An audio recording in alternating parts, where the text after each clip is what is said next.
ඔයාට පුළුවන්ද මගේ හිත කියවන්න? බැහැ නේද? එතකොට ඔයා කොහොමද බලාපොරොත්තු වෙන්නේ ඔයා හිතන දේ ඒ විදිහටම මමත් හිතයි කියලා? එහෙම නැත්තම් ඔයාගේ හැඟීම් ඔයා වගේම මම තේරුම් ගනී කියලා ඔයා කොහොමද බලාපොරොත්තු වෙන්නේ? ඒක හරි අසාධාරණ කතාවක් නේ. මොකද දැන් මේ මොහොතේදී ඔයාගේ මනසට එන සිතුවිල්ලක් එක තප්පරයකින් ආයේ වෙනස් වෙනවා.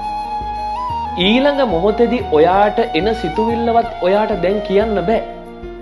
එහෙම තේද්දී ඔයාගේ හැඟීම් කොහොමද මම තේරුම් ගන්නෙ ඔයා මට නොකිය? ඒ හින්දා ඕනම රිලේෂන්ෂිප් එකකදී වැදගත් වෙනම දේ තමයි ඔයාගේ හැඟීම්, දැනීම්, සතුට, දුක මාත් එක්ක බෙදාගන්නේ. එතකොට ඔයාගේ අදහස් වලට ආකල්ප වලට මගේ අදහස් ආකල්පත් ගැලපෙනවා නම් මට පුළුවන් ඔයාගේ සිතුවිලි කියවන්න.